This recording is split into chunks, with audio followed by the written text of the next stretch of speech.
And all right. Hi, everybody. So what we're going to try to do here is have some short mini sessions.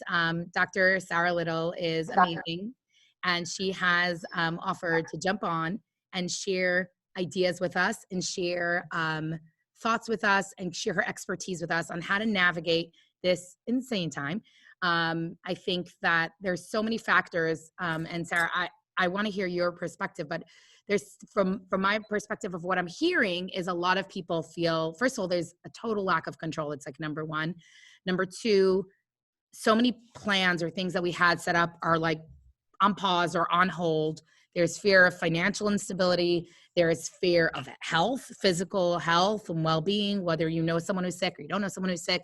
The news, the media is constantly barraging, coming at us with like so many just information. What's true, what's not true. Take Tylenol, don't take Tylenol, take Advil, go to the doctor, get tested, don't get tested. I mean, there's so much. I myself don't feel like I'm a panicker, and I've had at least now we're at 2 times or 3 times during the past like 10 days where I've like been like, oh, my throat hurts. Maybe your head goes in crazy places. And aside from which, from the students, from the Aggies, I've heard so much of like so many kids are supposed to be graduating or their internships or their jobs. They're worried about jobs, that everything's on hold and everything is like just out of control. So I want to hear, obviously, we're going to try to, keep this, we're recording this, we're going to send it out. We're going to keep this, short, sweet, and to the point. But I know you have experience, years of experience and wisdom, obviously maybe not dealing with pandemics, but dealing with stress and dealing with anxiety and dealing with things when things aren't going our way. So I would love to hear what your thoughts are and what some practical tips and tools you have. And we could just open up a discussion, and go ahead, Sarah. I'd love to hear. Thank you. I'm going to not barrage people with information because you could do just a search for practical tips for COVID anxiety, and you'll come up with a lot. And in particular, actually, the Chabad websites have some really good suggestions. So that's a quick go-to. In general, it looks to me like there are 2 sets of types of concerns. Generally, for people who are older or maybe in fragile health, it's more my own health. It's like, what's going to happen to me? Am I healthy? I just spoke with somebody in her 70s who had caught something. It wasn't the coronavirus, but now she's very fragile. And, people in that age group, their immediate concern is about their health and what's going to happen. And there are things you can do to take care of yourself. You can look online and see all that. But there are no easy answers for that. At the other end, and most of the people who might be watching this are more on the college and graduate school end, or wondering what's going to happen to my future. They're maybe less worried about getting sick. The information is that if you are younger and you get sick, you're sick, but you get over it. They may be more worried about my future. And overall, the thing to try to remember is that you are not alone. This is not only happening to you. It's happening to everybody, not only across the country, but across the world. It's so interesting because my niece jumped in. She said, I've discovered newfound anxiety. I said, welcome to the world. No one, even people who weren't anxious, suddenly there's anxiety because, like you said, so much unknown. So I love the idea of saying that, guess what? We are literally, as much as we're isolated, we're actually in this together. I think that's a really important point. Yes. And being together with other people, you can get linked up to like Facebook groups and other links in which everyone is panicking, or you can actively seek camaraderie among people who are looking at the less panicking side of it, and who are reminding each other, you are not alone. This is happening to everybody.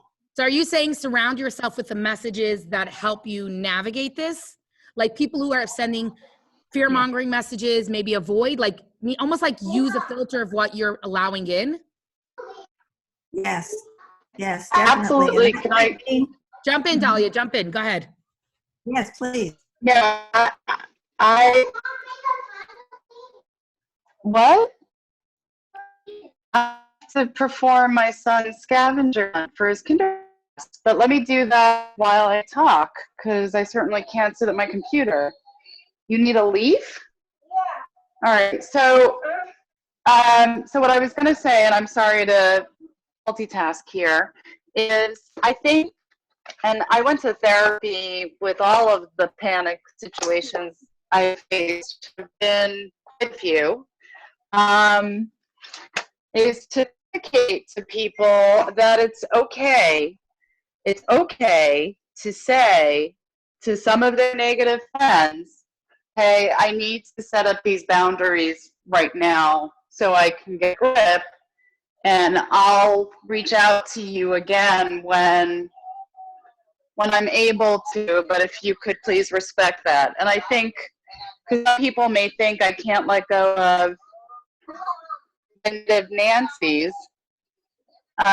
because I'll be abandoning my friends.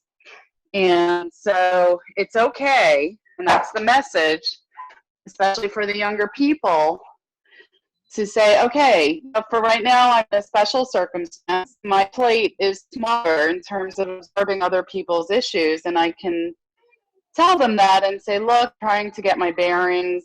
So what I do, I'm gonna hang up, and I haven't disappeared.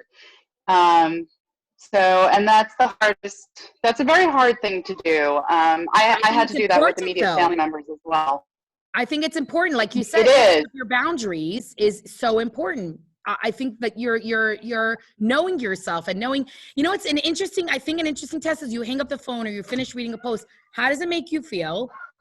Pay attention to those feelings and see what you could do about it. But I think the way you described explaining it was really, really well. I mean, it was like, it's not you right now where I'm at. I can't be in that environment. I think it's kind of like it. Yeah. Sorry.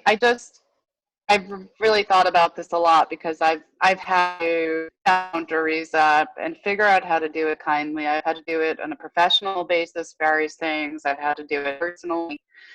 The way that I think about it is like if I was in the hospital and they dismiss me in a wheelchair, and my friends say, hey, come meet us down the stairs at the subway station, then for a certain period of time, I'm just physically unable to do it.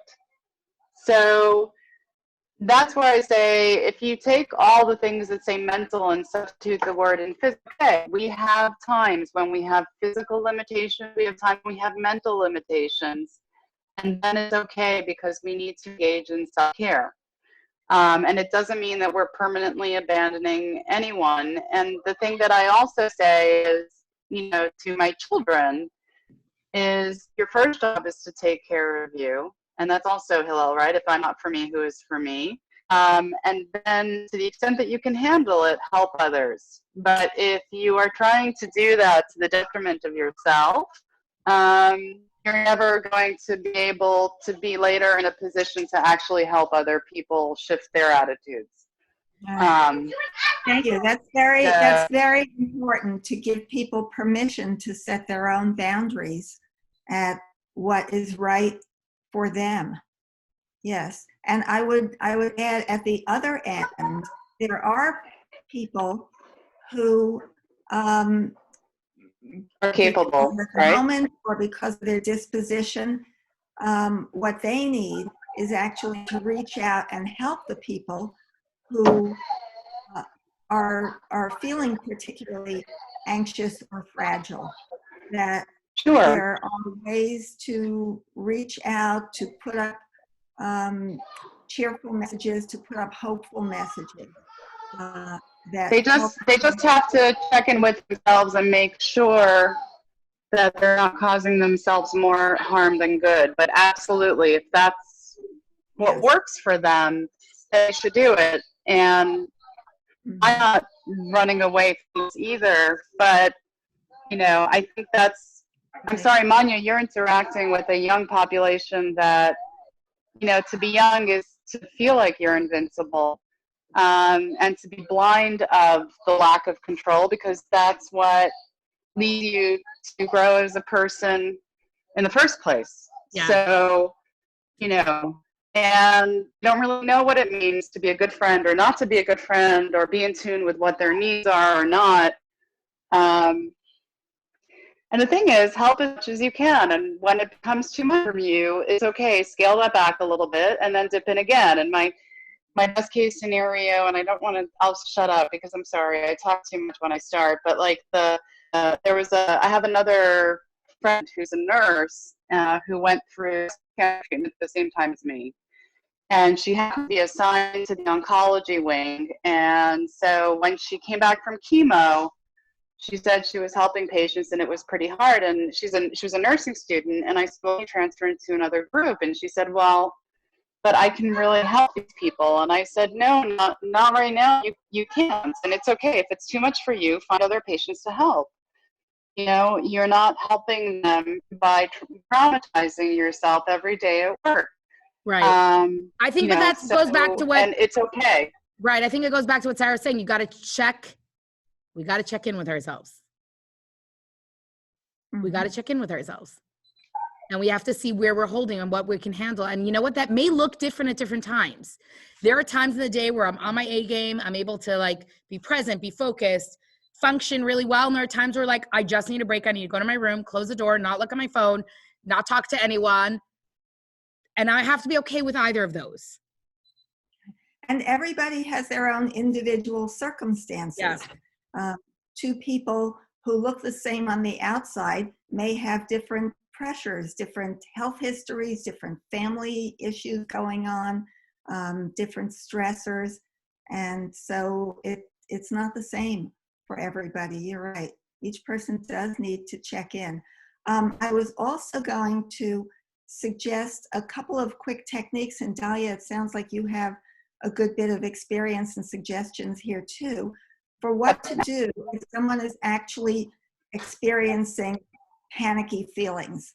I would love to do that. Let's focus. If you could give some real, I was literally in a group chat with a group of friends, and one person was like, I am about to have a panic attack. She knew it was about to happen. And another friend who had experienced panic attacks was like, just breathe, you're okay, whatever it is. But so I would love to be able to give those practical tools. Or a phone call I get from a student, I'm crying all day. I'm just crying. I'm crying. She has this, the student has, parents that are older, or family that's older. There is a lot of fear. There's a lot. So if you could give us, and like I said, we're going to keep this short. So we're at about 12 minutes now. And if you could give us some real practical tools of what to do with panic, go for it. I would love to hear, because I think it will help whoever watches this. So go ahead. Okay. Well, my favorite go-to is simply breathing. Anyone watching this who has any kind of a biological or neuropsychological background knows that we're just designed to either our nervous systems go into an overdrive, or there is a way to turn off the overdrive. The thing that's important to know is that we're designed to flip into overdrive in a fraction of a second. It takes longer to slow it down. So don't expect it to slow down instantly. And simply breathing, getting more oxygen into your system helps. But you have to breathe the correct way. It's very hard to describe accurately in just a few moments. So I would look up correct belly breathing videos for YouTube or online. Basically, the idea is, let's see if you can see, to breathe in so that you are filling up, where are you? Your belly. Well, you got to fill the belly and not the rib cage, right? Right, exactly. That it goes down to where your diaphragm opens up and you're filling up your belly, not just the rib cage. And hold it there for a couple seconds, and then breathe out in a very, very simple format. if Is it- you're can- breathing in, count to somewhere between 4 and 5. It doesn't, there's no hard and fast rule. I mean, you're going to do people say count to 4, count to 5, whatever. Count to whatever you're comfortable with. Let's say 5. 1, 2, 3, 4, 5. Breathing in, hold it for a couple seconds, and then when you breathe out, just count to one, at least one more than what you counted breathing in. So I can't do this while I'm talking at the same time. Can you model it for us? I'll try. Thanks. Let's see. I appreciate it. I don't know if you can see. Go ahead. Can't We see can. all. I hold for a little bit, and then it helps to breathe out your mouth, counting to 5 or 6.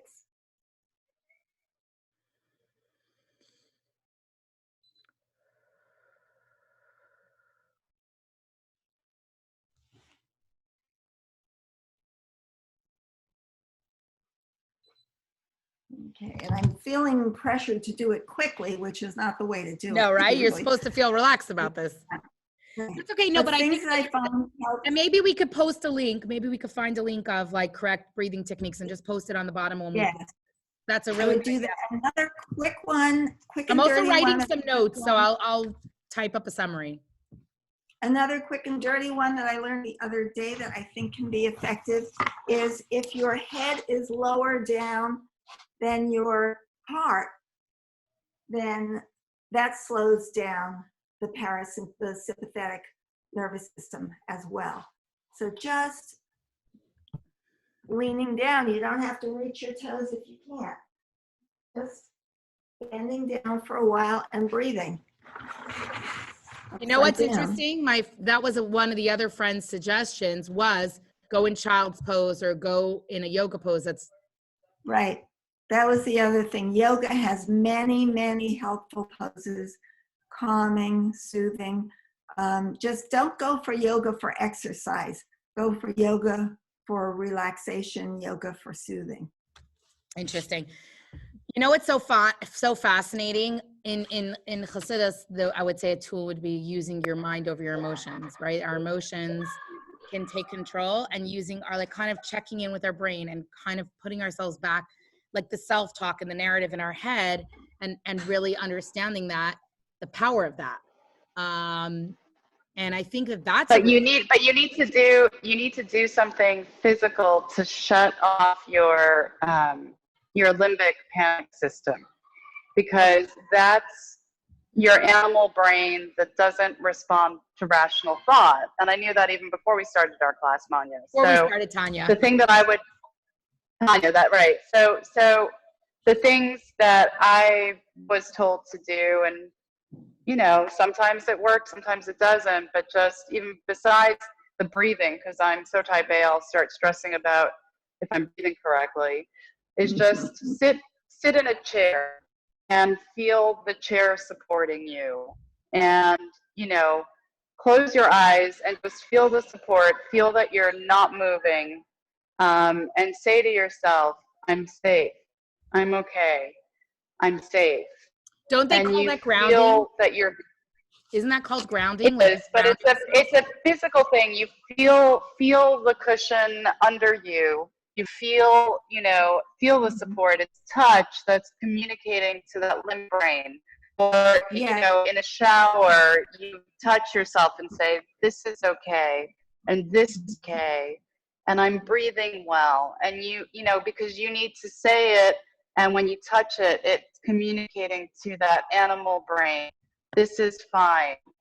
This is, you know, Yes, because and- it's really, think about it that way. And then even, I'm sorry to just two things, like children, when they're totally just off the rails, I will just go in, sit with them, and just turn off all the lights.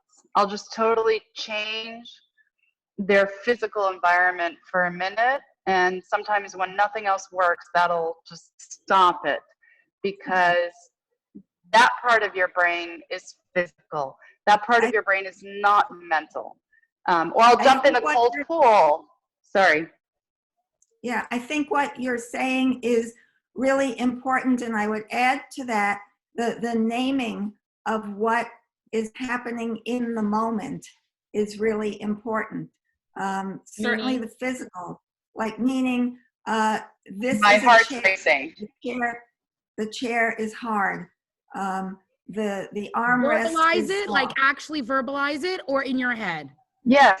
Yes, because you have to connect your mental back to your frontal cortex has to reconnect back to the limbic and tell the limbic that it's okay.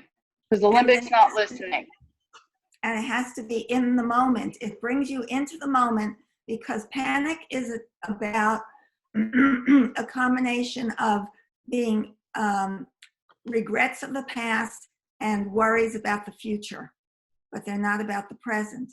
And to bring yourself into the present physically and mentally, I like what Dahlia is saying about noticing the sensations. And I think verbalizing them, I mean, if you're someplace where you could say them out loud, great. If you can't, then just say them in your mind. But whatever it takes, and for some people it's visual. I hear Dahlia saying turn the lights off. That is good, but for some people that might just allow their imaginations to go wild. So some people do need the lights on and need to be able to look around the room and say, you know, the curtains are red, there's dirt on the floor. But doesn't that go back You know, to knowing whatever it is. yourself? Yes. Yeah. Mhm. And getting to know yourself. But I mean, this is a learning process. experiment. Tell them to just kind of in a sort of distant way. Tell them that what they get to do now in this extra time of being home is investigate themselves, okay? And learn themselves. So it's an opportunity to figure out what those skills are and work on those skills and to perfect them.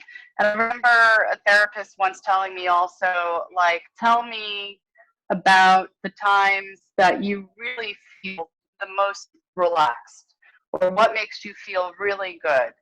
And so I said to her, growing up near the beach, when I dive under a wave and feel the wave roll on my back, that's one of the best feelings. And so she had me exercise sitting in a chair, feeling the chair, and then just imagining jumping under the waves. Because the truth is, your body does want to get out of fight or flight mode. You know, So if you can start calling on those things, I and then that'll let your cortex get back into the driver's seat. so back to knowing yourself. I remember when I was in labor with one of my children, and I had a doula, and she was amazing, but she told me, close your eyes, imagine you're on a beach. And I actually at that point still had a fear of water. And I was like, I remember being so mad at her, like, beach, water, imagine the waves. Like, literally what you were describing was a source of panic for me, because I had almost, when I was younger, I had this experience with the pool where I almost drowned. So I guess really knowing yourself is tremendous. What I was hoping to do right now, just because we're nearing, I really want to keep this to, like, I want to try to wrap this up. And I think we're going to do more of these little mini sessions. Is Sarah, I would like to jump back on with you and see if there's anything else that you can just give us, because you mentioned breathing, you mentioned some poses for yoga. Dahlia, you mentioned grounding and verbalizing what you're experiencing to kind of get your different, you know, your brain aligned and get your body out of fight or flight. And these are all really, really good. I'm going to type up a certain summary. Sarah, I noticed you typed, and I would love you to explain what you meant by that, and then maybe give us one more practical takeaway. You said you don't have to believe everything your mind tells you. And I think that is so interesting, because we think that just because it's in our mind doesn't mean it's correct. Right. We forget that what goes on in our mind is also a function of our experiences, our beliefs, and it is not necessarily true. People used to believe that the world was flat until Christopher Columbus, sailed around it. And it took many years for people to change their worldview and believe that the world was round. People used to believe that you couldn't run, what was it, like a 3-minute mile, 4-minute mile? I forget what it was, but in the 1950s, I believe it was, Roger Bannister broke that barrier and was able to run faster than anybody else. And within a year after that, multiple runners also broke the world record because they were able to believe that they could do it. So just because your mind is saying something and it feels so true, I'm sorry. No, it's okay. It's okay. Yeah, can I just add a little on that? It's being kind to your mind also. Again, I'm the type A self-critical and go, oh, I'm such an idiot. I shouldn't be even listening to myself. And I think just having people acknowledge that our brains finding the negative things and finding things to worry about is just our very basic instinct and need that we have to make sure that we keep ourselves alive. And so I think being grateful for those animal thoughts, because they are there to protect us and they're doing their best to protect us. Yeah. That they are not the enemy. And it's kind of like that thing of saying, okay, it's easy for me to talk right now because I've got my A game on and I'm not having a panic attack. But, you know, it's just like, all right, that's what's happening now. And so you kind of just suddenly pretend that you're sitting outside your body and looking at it and going, okay, that thought is there, but let me think of some real things. What are the real things around me? What's really happening around me? And, you know, or when I get to be more intellectual, I start thinking like, okay, all these things are out of control. So what are the things that are in my control? What if I change this little knob? What's going to change there? What if I do this little thing? What's going to change there? You know, can I do X? And it's like, no, I can't do X right now. So, okay, what's on the list of things that I can do right now?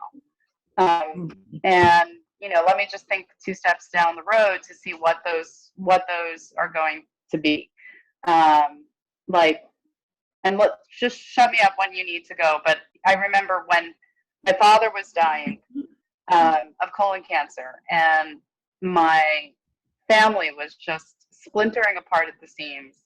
And I was going through my own cancer treatment for early stage breast cancer, and I was single in New York, and, you know, it was just A lot of pressure. bad situation all around. And I said, okay, you know, and the biggest regret everyone had, nobody's married, nobody has a baby, and it's like, okay, I'm not going to materialize with a baby right now. And then I thought about it, like, what if I could? And I'm like, that would not make the situation better. So I was like, what do we need? You know, some distraction, some happiness. So I said, I'm buying a puppy. And they were all like, you're nuts. You work as an attorney in a big firm. This is going to be expensive. You don't have the time. And I'm like, no, I'm buying a puppy. And I got to tell you, that dog saved each person in my family before he passed away a couple of years ago. So, you know, it was like when you start thinking creatively and saying, what can I do? Then you can find a productive path forward. Okay, there are a couple of things I'd like to say. Go ahead, Sarah. Before we end. Yeah. Thank you, Dahlia. That was very helpful. Sorry, I took a My kids, Dahlia, my kids are lobbying for a puppy, except the kid who actually is afraid of dogs. So I relate. Go ahead, Sarah. You'll wrap it up for us. Yes. I really want to make the point that now is when we all have time to prepare for things. Our creative imagination is very, very powerful. Just like you can imagine scary things happening in the future and imagine all the bad things that can go on, you can imagine all the good things as well. But it takes a little work. And the other thing is that there's a lot of research, and I'll give you a link. I'm okay. Thank you. There's a wonderful little video about the power of imagination. And you can do rehearsing in your mind so that you are prepared for eventualities. In other words, if you know that you are prone to becoming anxious, the more you rehearse the breathing techniques, the relaxation, the mental techniques, the more you will be prepared to do them at the drop of a hat. And if you use your creative imagination to do that imaginative rehearsal, now's the time. Do the practicing. It's like, you know, I imagine all of us have had to at one point either give a speech, be in a play, respond to something in elementary school, whatever it was, and you had to rehearse. If you rehearse, it comes easier. If you have to go on stage and you're looking at all those faces, you are going to get scared. But if you have rehearsed and rehearsed and rehearsed, you can be terrified and the words come out of your mouth. So take this time, plan, rehearse, practice. Gain these skills, basically. Yes. And there's skills that you'll use forever as life throws different things Absolutely. at you. Sarah, I want to wrap up. I think that you get between your ideas and Dahlia's experiences and her ideas, there's really a lot that I've actually written a whole page of notes. I'm going to type them up and I'm going to run it by you to make sure everything's accurate. I'm going to just ask if you could get us those links. That would be amazing. I will send you links. I think those links would be helpful, but let me summarize so far what we said, and we'll continue this next week. I'm very cool with doing this. And I think by next week, once we put this out there and there's more ideas, maybe there are going to be more questions that people can ask either live or beforehand that we can address. Okay. So number one, we said, pick and choose where you're getting your information from, and pick the resources that are going to bring light and goodness and wholesomeness and healthy messages to your life. You mentioned that Chabad.org has a lot of good resources, a lot of practical techniques for mindset, etc. Then Dahlia, the conversation shifted to taking care of the boundaries. Like, what are the boundaries? Who the people or the places that you're getting negative messages, and setting up healthy boundaries between yourself and those people so that you're able to navigate this with less stress. And it's okay to say, right now, I can't be involved in this conversation or this relationship because I need to, like you said, take care of yourself. That was Dahlia's next point, is I got to take care of myself. Like on the airplane, put on your oxygen mask first before you help others. And then, Sarah, you also mentioned that other people giving and being a giver at this point is really, really essential to them. I for sure fall in that category. I am better when I'm being productive. It's not even a question. Like, that's where I'm in my best place. And then you also mentioned that everyone's circumstances, their fears, their past, their experiences are different. And therefore, how important it is to know ourselves in all of these areas, because we're going to react and think and process differently. And then we shifted to some practical steps. What are the practical steps? We said, number one, breathing. You talked about a deep breath that fills up your belly, maybe for 5 seconds, and an exhale that's longer. I'm not going to put the number 4, 5, 6, whatever, but inhale very deeply through your nose, fill up your belly, and then exhale longer than you did, because it will slow down all your systems. I'm just using my non-clinical terms, all your systems, and get you into a calmer place. That importance of breathing. That's number one. The next thing we mentioned is taking on a pose where your head is lower, maybe a pose from yoga. There are a lot of not physical exercise yoga poses, but a lot of poses that are that will help you calm down. And then I mentioned also understanding the interplay between your mind, Marshall Talalev, and your emotions. And you also added that your mind isn't, just because your mind says something or your brain says something doesn't mean it's actually accurate. And then Dahlia, we shifted to the conversation to grounding techniques where you're sitting and you're experiencing, I'm feeling my, I'm sitting in a chair and I feel my feet and I feel my chair, and I can be able to verbalize and articulate all those different things, and understand the areas of my life, Dahlia mentioned, that I could regain control, like, right? And that's obviously not while you're in the middle of a panic attack, but like the areas in life that I could control and the areas of life that I can't control, and try to focus on those. And then the last thought I have here is that at the end of the day, all these techniques that we develop and we work on are actually going to help us, because we're gaining skills and tools. And this is a time to gain skills and get to tools that, that will help us navigate whatever goes on in life. I think that's a pretty good summary. I would love to continue next week. Sarah, you'll get us any links.